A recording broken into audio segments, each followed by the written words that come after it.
सो हर हर महादेव, जय श्री राम सभी को। Welcome back to the channel guys. So आज हम क्वेश्चन पेपर डिस्कस करेंगे 2023 का। ये जो है वो हमारी सोशियोलॉजी का पेपर है। महात्मा गांधी काशी विद्यापीठ में ये 2023 में पूछा गया था सवाल। तो सेकेंड सेमेस्टर में आपको देना ही है, तो हम सोचे कि 2023 का पेपर सॉल्व करवाते हैं और 2022 का ट्राई कर रही हूँ कहीं से मिल जाए, क्योंकि देखिए वेबसाइट पे अवेलेबल ही नहीं है, तो 2022 का पेपर मिल ही नहीं रहा है।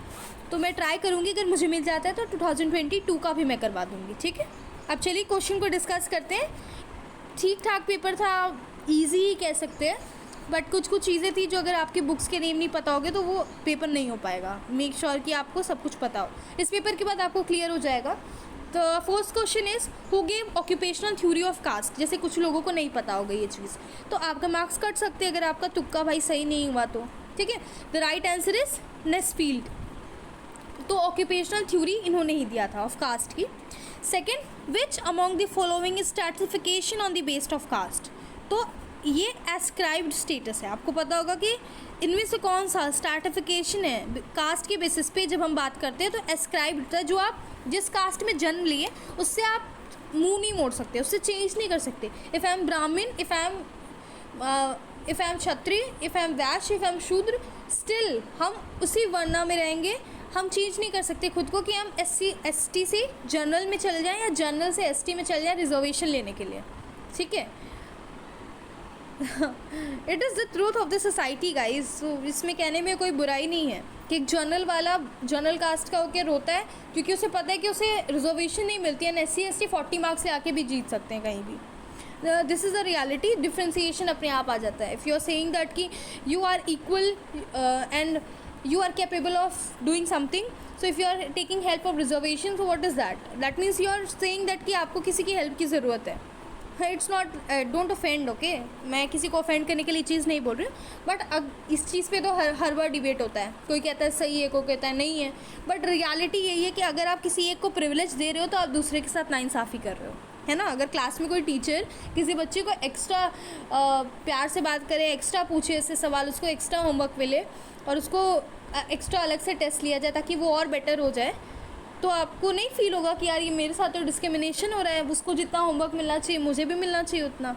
ठीक है, तो ये आपस में है। तो ये एक एस्क्राइब्ड स्टेटस है जिसे आप चेंज नहीं कर सकते, लेकिन आप अपने रहन सहन की तरीके को, अपना जो है पैसा कमा के अपना वे ऑफ स्टैंडर्ड बढ़ा सकते हैं। तो आप किसी गोल को अचीव करके आप अचीव्ड स्टेटस में आ सकते हैं, अपनी ही कास्ट में हाई जा सकते हैं, लेकिन आप उस कास्ट को अचीव नहीं कर सकते जिसमें आप पैदा नहीं हुए। तो the right answer is ascribe. Third, which of the following is a cooperative process. तो इसमें थोड़ा सा देखिए, देखने में लगता है सारे ही हैं कन्फ्लिक्ट को छोड़ के, but the right answer is cooperation and assimilation. ठीक है। फोर्थ देखिए, religion, marriage, family, caste is an example of. तो these are the examples of social institutions. Fifth, which class is completely based on heredity, then we call it caste. Who defined it. जब एक class completely heredity पे base हो तो हम इसे cast कहने लगेंगे। जब एक क्लास हेरिडिटी पे बेस हो तो उसे कास्ट कहेंगे। आई एम सो सॉरी, ये किसने डेफिनेशन दिया? Who defined it? तो द कूले। ठीक है, उनके द्वारा ये बोला गया है, उन्होंने डिफाइन किया था।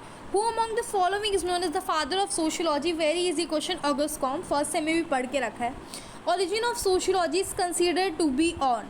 देखिए 1838 कहा जा सकता था, लेकिन उसमें वो टर्म कॉइन हुआ था, बट स्टिल अब हम आंसर की बात करेंगे ओरिजिन कब हुई, तो 1939 की ही हम लोग 1938 लगाएंगे। ठीक है, फोर्थ ऑप्शन को सही करेंगे, क्योंकि मैंने इसको डिस्कस भी किया अपने टीचर से कि सर 1838 होना चाहिए ना, क्योंकि हम तो यही पढ़े कि अगस्त कॉम ने 1838 में सोशियोलॉजी टर्म को कॉइन किया, बट सर सेड दैट कि नहीं, 1938 इज़ द राइट आंसर। तो वो सर की बात ही मानते क्योंकि वो हमारे से बड़े हैं, उनको ज़्यादा पता है। Okay, so 1938 according to my teachers, तो हम वही मानेंगे और वही लगा के आएंगे। Sociology is known as another name. Sociology का पहला नाम था सोशल फिजिक्स, देन आफ्टर वो नेम किसी द्वारा चुरा लिया गया था क्योंकि वो पेटेंट नहीं किया था, तो उसका दूसरा नाम जो बनाया गया था वो सोशियोलॉजी था। And it is much better than social physics, I think. ठीक है, एग्री और नॉट? ओके, कमेंट सेक्शन में बता देना। नाइन्थ देखिए, type of family are found in village. तो विलेज में कौन सी फैमिली पाई जाती है? अब देखिए कुछ लोग लगा देंगे जॉइंट फैमिली होती है, लेकिन नहीं, राइट आंसर होगा इसका एक्सटेंडेड फैमिली। जॉइंट फैमिली नहीं होती, वो एक्सटेंडेड फैमिली होती है जिसमें उनके भाई जैसे हम लोग बोलते हैं पट्टीदार सारे साथ में रहते हैं, तो वो एक्सटेंडेड फैमिली के अंतर्गत आएगा। क्योंकि आप देखोगे एक ही मर्ज्ड घर रहता है जिसमें कमरे अलग अलग होते हैं और इतने सारे लोग साथ में रहते हैं। 10th देखिए, the father of urban sociology is तो George Simmel is the right answer, ठीक है। 11th, which is the first establish collective human resident. तो विलेज एक पहला कलेक्टिव, देखिए विलेज था ना पहले, उसके बाद जब डेवलप हुआ तो सिटी बना, अर्बन एरिया में डेवलप हुआ, मेट्रोपॉलिटन सिटी बना, लेकिन सबसे पहले तो विलेज ही था ना। उसके बाद लोग आए ऐसी एरिया में जहाँ पे फैसिलिटीज़ मौजूद होने लगी, तो village is the right answer. 12 देखिए, which community among the following is close to environment. तो राइट आंसर होगा विलेज, ठीक है। Village is close to environment. जो विलेजर्स होते हैं उनको अपने आसपास की जो इन्वायरमेंट होती है उससे ज़्यादा प्यार होता है, सिटी के लोगों को नहीं। जैसे एग्जांपल ही ले लो, जैसे हम लोग सिटी में रहते हैं, तो जब भी हम विलेज गांव एरिया में जब जाते हैं ना, विलेज में जाते हैं अपने, तो उन सारे रास्तों को इतना एंजॉय करते हैं, पूरा टाइम वीडियो बनाते हैं। आप खुद देखोगे ना, जब आप जाने लगोगे वहाँ पे, सिटी का इन्वायरमेंट ऐसा होता है और वहाँ का इन्वायरमेंट ऐसा होता है, इतना पीसफुल, इतना काम, ऊपर से सारे जो हमारी रोड्स होती हैं वो आम के पेड़ों से भरी होती हैं और इतना खूबसूरत लगता है। ऑनेस्टली अगर बाइक पे जाओगे तो और अच्छा लगेगा, और कार में बैठ के जाओ तो वीडियो आराम से बनाते हुए जाओ, और खिड़की खोल देते हैं सब आराम से, और इन्वायरमेंट नेचर का मज़ा लेते हुए जाते हैं, और वो इन्वायरमेंट इतनी सूदिंग, इतनी काम होती है ना कि पूछो मत। तो विलेज वाले उससे ज़्यादा अटैच होते हैं क्योंकि वो उसमें रहते हैं, उन्हें पसंद होता है। उन्हें नहीं पसंद आएगा कि कोई काट कूट दे पेड़ और उसके बाद अपना घर बना ले। उनको रहता है भाई कि नहीं, वो लोग आम के पेड़ को लगाएंगे, वो लोग वेट करते रहते हैं उसका, literally. Okay, then how much 13, how much population constitute urban agglomeration. The right answer is 1 lakh, ठीक है। Upon which of the following rural life mostly depend. तो जो रूरल लाइफ होती है वो एग्रीकल्चर पे ज़्यादा डिपेंड होती है, ठीक है। 15 है, which is close to urban agglomeration. तो राइट आंसर होगा organisation is close to urban agglomeration. 16 देखिए, the father of Indian sociology, very easy, GS Ghurye. आपके कौन से ड्यूरेशन को ओरिजिन बोलोगे सोशियोलॉजी का? ओरिजिन ऑफ इंडियन सोशियोलॉजी की हम जब बात करते हैं तो 1919 to 1945 is the duration where Indian sociology emerge, ठीक है। Tribes as a backward Hindu, किसने ट्राइब को एक बैकवर्ड हिंदू कहा? तो GS घूरे ने कहा कि ट्राइब एक बैकवर्ड हिंदू है, लेकिन वो हिंदू ही है। 19 देखिए, होमो हायरार्कस बुक किसने लिखी थी? लुइस डुमॉन्ट ने लिखी थी। The right answer is Louis Dumont. 20, who is the author of book caste and race in India? तो caste and race in India was written by GS Ghurye, okay. Which among the following is not an Indian sociologist? तो Indian sociologist नहीं है, तो बहुत ही simple सा सवाल है, August com नहीं है, तो the third answer is the right. 22, the founder of Arya Samaj, Dayanand Saraswati 1875 में इस आर्य समाज का फाउंडर है और उसने उनकी स्थापना की थी, तो Dayanand Saraswati. 23, how many language are included in the 8th schedule of Indian constitution? संविधान की 8वीं अनुसूची में कितनी भाषाओं के बारे में लिखा गया है, इंक्लूड किया गया? तो 22 भाषाएं, सीधी सीधी बात है, बहुत ही ईजी सा सवाल है। किसने संस्कृताइजेशन के कंसेप्ट को दिया? ऑप्शन क्वेश्चन नंबर 24 का राइट आंसर है MN श्रीनिवास। उन्होंने बोला संस्कृताइजेशन के कॉन्सेप्ट को उन्होंने दिया था, ठीक है। Culture is made by human beings and they create to fulfil their needs. किसका स्टेटमेंट है ये? कल्चर पे मेलिनोस्की कहते हैं कि कल्चर ह्यूमन बींग्स के द्वारा ही बनाया गया है, वो अपनी नीड्स को फुलफिल करने के लिए ऐसा करते हैं, Malinowski. 26, who give the concept of cultural lag? तो the right answer is Ogburn, William F. Ogburn. 27, which among the following considered religion as sacred and profane? Emile Durkheim के अकॉर्डिंग जो रिलीजन है वो एक सेक्रेड, ठीक है, पवित्र, sacred और प्रोफेन है वो। 28, who give the important facts about culture and civilisation? The right answer is MacIver, ठीक है। 29, which among the following is known as community? अब काफ़ी लोग अंधे होकर रिलीजन लगा देंगे, देखिए नहीं, कम्युनिटी होती है, मुस्लिम कम्युनिटी, हिंदू कम्युनिटी, हम बोलते हैं ऐसा, पर रिलीजन इसका आंसर नहीं होगा, इसका आंसर होगा ट्राइबल कम्युनिटी, ठीक है। उसमें हम बांट नहीं सकते, उनको हम कम्युनिटी के थ्रू दर्शाते हैं। Tribes can be recognise by उनके ड्रेसिंग सेंस, उनके फूड, उनके कल्चर, इन सारे से आप डिफाइन कर सकते हो कि ये ट्राइब की कैटेगरी के हैं। Who called the tribes is adivasi, किसके द्वारा ट्राइब को आदिवासी बोला गया था? तो महात्मा गांधी ने कहा कि ट्राइब्स आदिवासी होते हैं।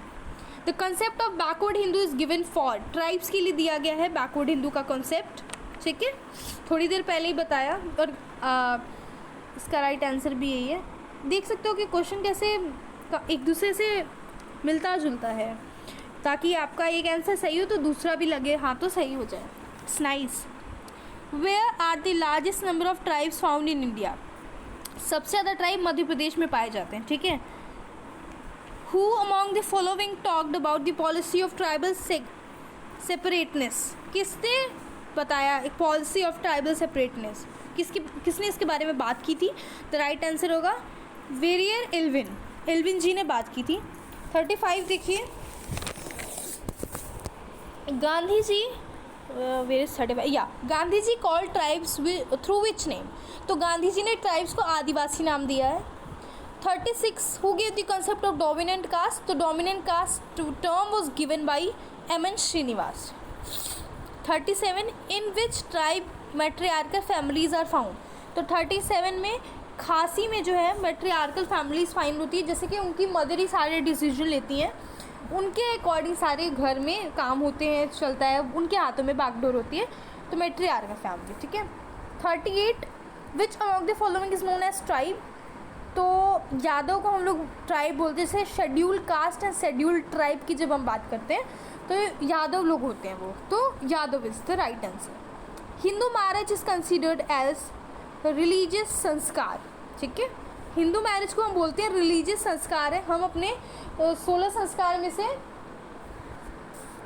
इसे पूरा करते हैं। क्यों? क्योंकि हिंदूज़ में ऐसा होता है कि आप पहले शादी करेंगे तभी आपको वो मोक्ष की प्राप्ति होगी, बिकॉज ऐसा नहीं होगा फिर आपके जो बच्चे होंगे वो आपका जो दाह संस्कार करेंगे उससे भी एक दाह संस्कार हो गया, तो ये भी एक तरह का संस्कार होता है जिसकी वजह से आपको ज़रूरी है कि आप मैरिज मतलब शादी करें, ठीक है।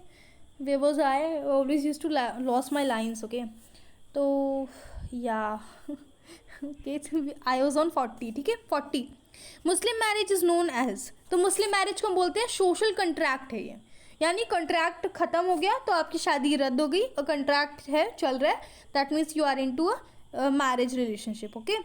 41 how many types of Hindu marriage are there, तो 41 जो है हिंदू मैरिज 8 तरीके के होते हैं, 4 जो कि सोसाइटी एक्सेप्ट करती है और 4 जो अनएक्सेप्टेबल है। मेरा मैरिज वाला वीडियो सेम 1 में मैंने बहुत डिटेल में समझाया है, मुस्लिम मैरिज भी पढ़ा है, हिंदू मैरिज भी पढ़ा है, इन जनरल कंटेक्स्ट में भी मैरिज को पढ़ा है, उसमें मैंने 8 तरीके का बताया था, जो अपर लेवल का था वो भी बताया था, लास्ट के जो 4 थे वो सोसाइटी एक्सेप्ट नहीं करती वो भी था, तो 8 तरीके की हिंदू मैरिज होते हैं। Hindu marriage act was enacted in 42, the right answer is 18 मई 1955, ठीक है। हिंदू मैरिज एक्ट इनैक्ट हुआ था 1955 में।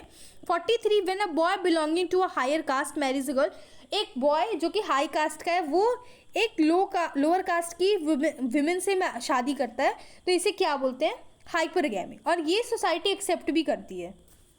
एग्जाम्पल ले लो कि एक रिच बॉय है और एक पुअर गर्ल है, वो जब शादी करते हैं तो सोसाइटी एक्सेप्ट करती है, लेकिन वही अगर पुअर गर्ल है और रिच बॉय है, आई मीन रिच गर्ल है और पुअर बॉय है, तो सोसाइटी एक्सेप्ट नहीं करती उस चीज़ को, समझ में आया? तो हाइपरगैमी है जो सोसाइटी एक्सेप्ट कर लेती है, हाइपोगैमी होता है जो सोसाइटी एक्सेप्ट नहीं करेगी, जिसमें अपोजिट होता है, जो ये कंडीशन है उसका अपोजिट होगा hypogamy. Religion is considered as, religion देखिए हिंदू मैरिज में 3 तरीके के होते हैं, धर्म, प्रजा, रति। रति इज प्लेजर, धर्म is like what ever I have said like secret, and जो हमारा रिलीजियस संस्कार है वो धर्म में आएगा क्यों हम शादी करें। Praja that means your children, rati that means your pleasure, जो सेक्सुअल सेटिस्फैक्शन, ठीक है। तो 44 का आंसर होगा pure. Which term is use by Majumdar and Madan to call caste, 45 का आंसर होगा क्लोज्ड क्लास। कास्ट को डिफाइन करने के लिए मजूमदार और मदन ने क्या कहा? Class, a caste is a close class, that means कि आप उसको उस जो क्लोज्ड है वो, जिसे आप बदल नहीं सकते, जिसे आप चेंज नहीं कर सकते। आप पैदा हो गए अगर ब्राह्मण फैमिली में तो आप मरते दम तक ब्राह्मण ही रहोगे, ठीक है। 46 देखिए, विच ऑफ द फॉलोइंग इज पुरुषार्थ। पुरुषार्थ हम किसे बोलते हैं? धर्म, अर्थ, काम, मोक्ष। ये याद रखिएगा, थर्ड इसका राइट आंसर होगा। धर्म, अर्थ, काम, मोक्ष, इसको हम पुरुषार्थ बोलते हैं। 47 what are the numbers of varnas. तो 4 वर्ण होते हैं, ठीक है। 48 देखिए, शेड्यूल कास्ट टर्म। ये जो टर्म है वो फर्स्ट टाइम किसके द्वारा यूज़ किया गया था? साइमन कमीशन ने शेड्यूल कास्ट टर्म को यूज़ किया था 1935 में, और उसके बाद 1935 में गवर्नमेंट ऑफ इंडिया एक्ट आई जिसमें इसका जिक्र हुआ, okay. Then who called schedule caste as Harijan. तो शेड्यूल कास्ट को हरिजन किसने बोला? तो ये गांधी जी द्वारा ये यूज़ किया गया है, ठीक है। 50 देखिए, when did untouchability prohibition act was framed. यानी जो अनटचेबिलिटी है उस पर रोक लगाया गया था कि ये एक तरीके का डिस्क्रिमिनेशन है जो कि बंद करेगा गवर्नमेंट ऑफ इंडिया के थ्रू। तो देखिए ये बनाया गया था, फ्रेम किया गया था ऑन 8 मई 1955 एंड इसी के नेक्स्ट मंथ में जून 1 से 1955 में ही अनटचेबिलिटी प्रोहिबिशन एक्ट इफेक्ट में आ गई थी। दैट मीन्स कि अगर आप इल्ज़ाम लगाते हो किसी पे कि उसने मेरे साथ डिस्क्रिमिनेशन किया है बिकॉज आई एम अनटचेबल, तो उसके खिलाफ एक्शन लिया जाएगा। इट्स ऑल गवर्नमेंट पॉलिसी, ठीक है। इसने एक्ट इसलिए बनाया गया था। 52 देखिए, डाउरी प्रोहिबिशन एक्ट। दहेज लेने पे भी प्रतिबंध लगाया गया था। किस ईयर में वो एक्ट पास हुआ था? 1961 में। याद रखिएगा ये सारे क्वेश्चन पूछे जाएंगे क्योंकि आप जब मैरिज पढ़े थे तो इससे रिलेटेड जब आप क्वेश्चन आएगा, डिवोर्स से भी क्वेश्चन आ सकता है। जो डिवोर्स का एक्ट है मुस्लिम वाले में, वो सारे भी पढ़ लीजिएगा।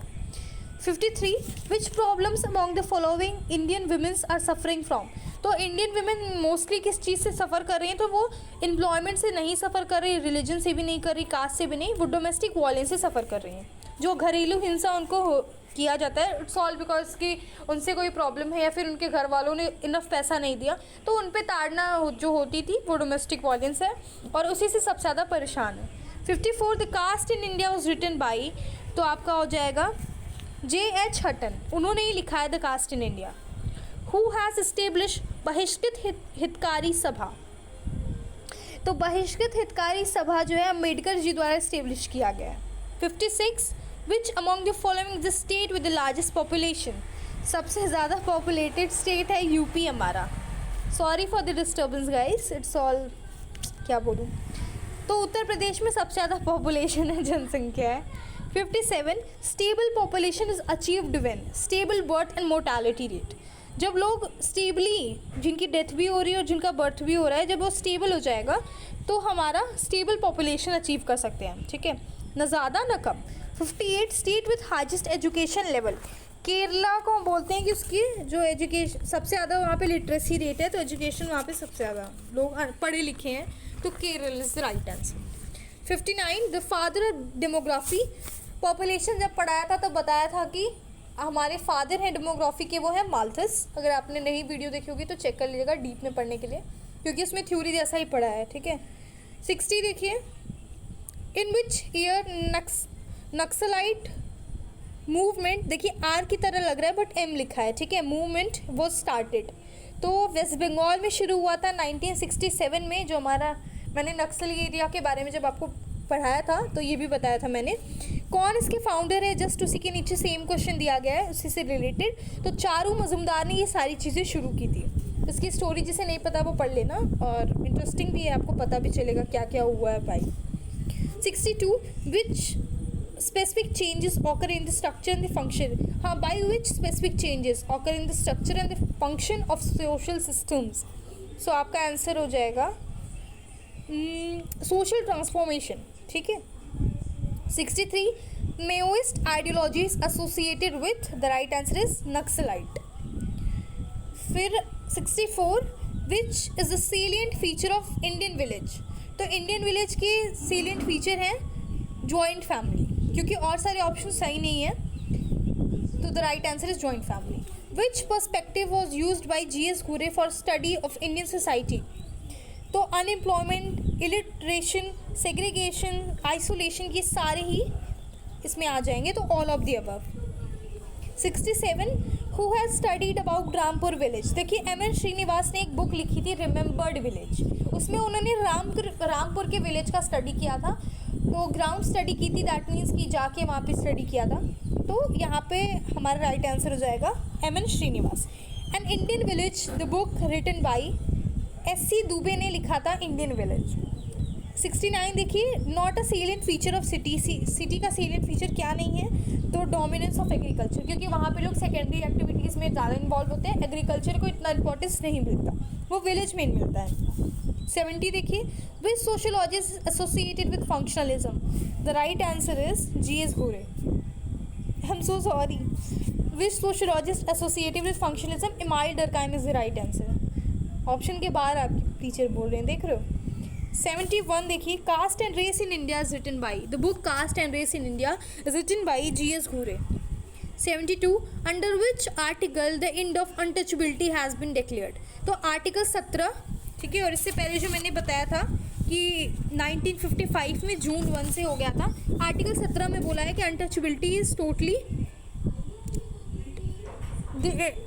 द एंड ऑफ, या it is declared end, okay, वो डिक्लेयर कर दिया गया था कि it is ended actually, declared in article 17, तो article 17 is the right answer. I am so sorry, I was so confused.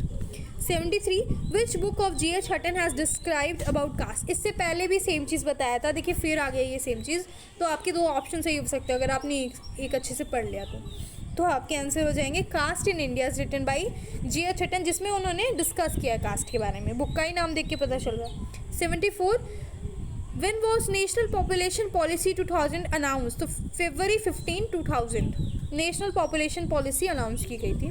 Last and final question है हमारा, what is the sex ratio of India as per census 2011। ये तो मुझे याद भी हो गया और बहुत ही ज़्यादा ईजी है, क्योंकि ये जब सेंसस 2011 का उठाते हैं तो ये बहुत ईजी है, हम लोग छोटे से ही पढ़ते हुए हैं।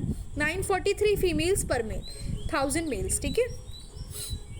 सो I hope that is clear और आपको PYQ समझ में आया हो। I try to discuss 2022 paper, क्योंकि 2023 तो डिस्कस कर दी already. So I wish you all the best for your examination guys, and Ram Ram.